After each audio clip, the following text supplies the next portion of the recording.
te marcou, assim? Primeira vez que eu fiz 7 dias de jejum, só na água, trancado numa chácara, cara, eu chegava a orar assim, eu me obrigava a orar durante esse jejum pelo menos 6 horas por dia. Porque eu estava tentando criar ritmo, disciplina. Então, dizer, com ou sem vontade eu vou fazer, mesmo que não for sem parar. Então, assim, lá atrás, não acho que a pessoa tem que viver fazendo isso, eu tinha até um cronômetro. Tirei 1 hora, eu tentava criar ritmo. Então, eu sabia que nesses dias, eu lembro de um dia que eu orei 9 horas. Eu estava empolgado, né? Não parava. Então, agora na oração, está lendo a Bíblia, tá? Cara, a gente estava intenso em Deus. E eu lembro de um culto que nós saímos, a gente saiu no final do jejum e fomos pegar o final do culto da igreja daquela cidade onde a gente estava jejuando.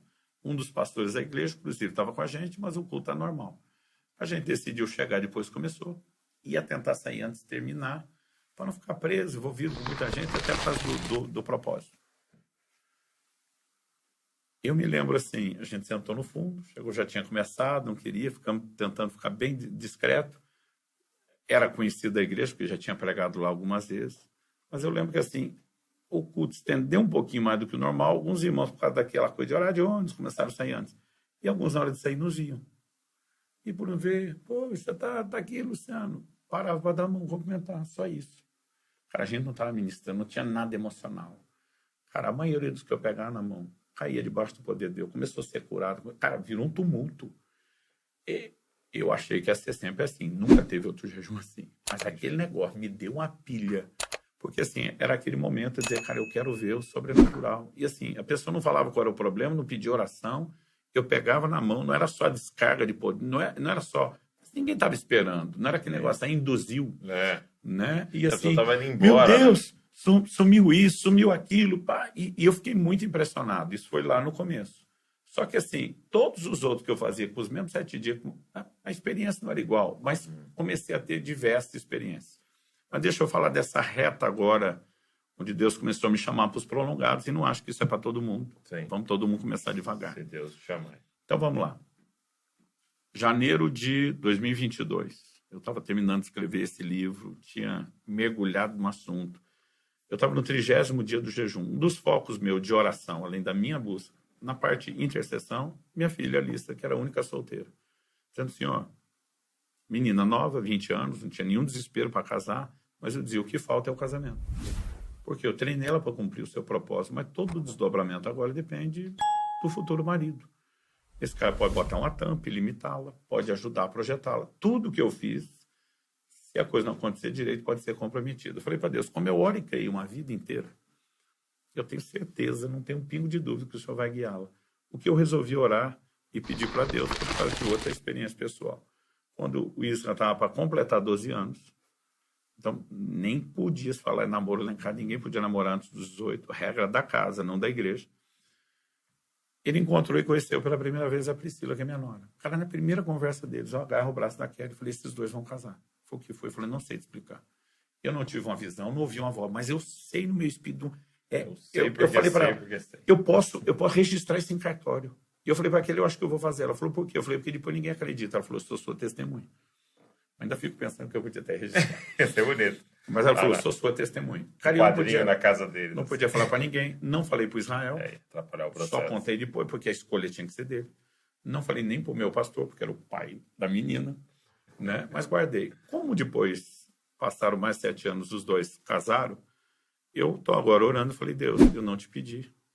O Senhor me deu porque quis. Apesar que o Senhor não é obrigado a nada. Mas o Senhor abriu um precedente.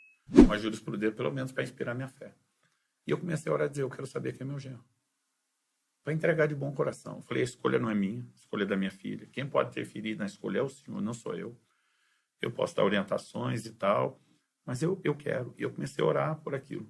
Cara, no 30º dia, eu fui pregar numa igreja, no interior de São Paulo, e pedi o pastor me levar para a academia, porque eu estava implementando esse negócio de treinar no jejum. E ele é formado em educação física, foi personal antes de ser pastor. Eu dizia, cara, eu quero que você veja, porque eu não consigo acreditar. Ele disse, você tá louco? Subir lá, vai treinar lá. Eu falei, não, pesado, tá? E fui. Na hora de ir para a academia, convenci ele a me treinar e observar. Ele falou, cara, meu filho tá de férias, estava estudando fora, fazendo teologia. Ele falou, pode ir conosco? Pode. O menino estava no treino discreto, nem vi. Mas teve uma hora que ele veio conversar comigo na academia para me dar um testemunho sobre o quanto o Israel, meu filho, era a inspiração dele, como eu era para o pai dele. Cara, a hora que nós estamos conversando, abriu um negócio na minha frente, não sei explicar. Eu ouvi Deus falar comigo, nítido e claro, esse menino é o seu genro, vai casar com a sua filha. Eles nem se conheciam, nunca tinham se visto os dois. Eu não tinha motivo assim. Cidades diferentes. Cidades diferentes. O pai dele é de uma mesma comunhão de ministério que eu sempre fui. Eu estive lá algumas vezes, mas eu não tive contato. Eu não podia avaliar a vida dele. Mas naquele momento era uma convicção. Para mim, ela foi ainda mais clara e nítida do que a da própria Priscila. Né? Foi uma coisa assim muito específica. Chamei a Kelly, contei para ela. Chamei o Israel. Falei, eu preciso de testemunhas. Pensei, é pouco. Chamei o Marciano e a Adriana, que são os pastores que nós começamos a igreja de Curitiba na casa deles e assumiram nos últimos anos o pastorado. Eu estou mais na supervisão. Falei, gente, eu quero testemunha para quando acontecer. Levantar a plaquinha, eu já sabia no final do jogo, pô, não ganhou, não levanta. E, cara, isso foi 3 de fevereiro, a experiência. 27 de fevereiro, minha filha viu ele pela primeira vez no evento. Não se falaram, viu. Ela pegou no meu braço e falou, pai, eu vou casar com esse menino. Eu falei, você tá louca? Ela falou, pai, não sei te explicar. Eu falei, você nem conhece de mim fazendo festa. Por fora, mantendo a bola. Até para despistar. E eu falei para Deus, eu não te ajudo, se eu puder, eu te atrapalho. Exato. Aí, ela falou assim, eu falei, você nem sabe que esse menino, no meu espírito, eu sei quem é. Eu falei, filha, pra cima de Moar, não. Esse negócio de espiritualizar. Não pega esse papinho aqui. Aí ela falou assim, o senhor é o último, pode falar contra isso. A mãe te viu pregar a primeira vez, disse que quer casar com você, eu não que deu. Ainda brinquei, falei, você vai acreditar em amarração gospel agora? Ele falou, pai, eu sei, eu tenho certeza. Para encurtar histórias, foi dia 3 a experiência, 27 ela viu. Dia 10 de dezembro eu casei os dois. E tem sido incrível ver tudo que eles têm vivido. Só contei para eles quando saíram do cartório. É mesmo? Eu ia contar no dia seguinte, que era a cerimônia religiosa.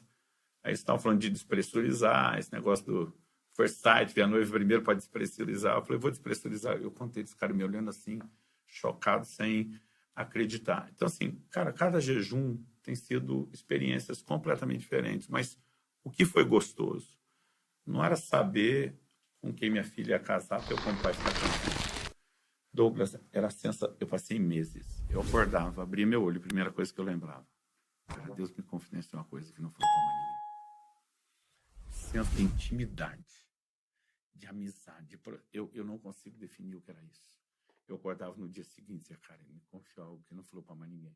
Eu pensava, esse negócio vai cansar, vai parar. Cara, todo santo bendito dia até esse casamento.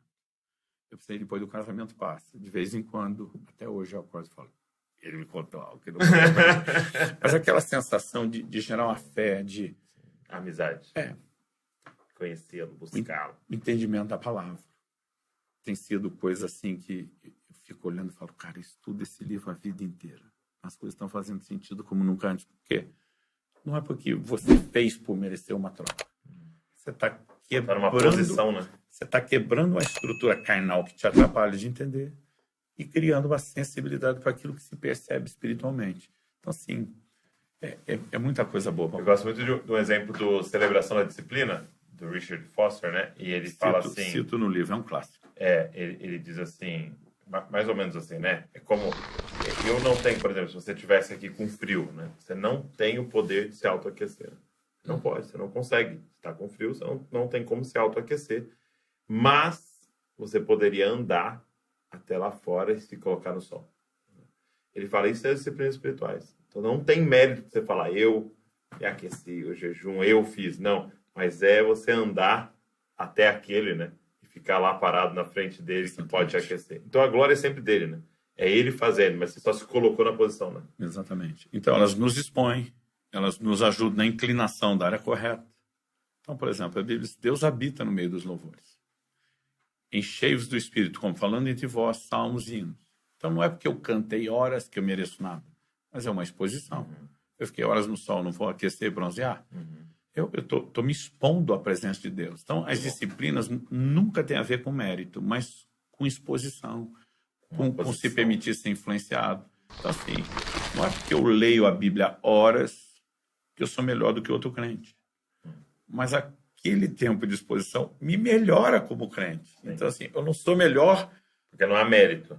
Não sou Que é o melhor Senhor porque eu fazendo, tiro né? o tempo e aí Deus, nossa, eu tenho que abençoar. Nossa, ficou feio, né?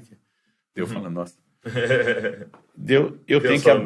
Eu tenho que abençoar essa pessoa que fez isso. Mas, inevitavelmente, pelo tempo de exposição, ele começa a entrar no lugar onde as coisas vão acontecer como resultado da exposição, que é intencional. Então, assim, eu creio que as disciplinas espirituais estão entre as maiores chaves. Você pega 2000 anos de história da igreja e de evangelho. Santos homens e mulheres piedosos que marcaram geração, escreveram história, que eles tinham em comum disciplinas espirituais. Homens e mulheres tempo devocional com Deus, homens e mulheres que oravam, homens e mulheres que liam, estudavam, meditavam na palavra, que adoravam e que jejuavam.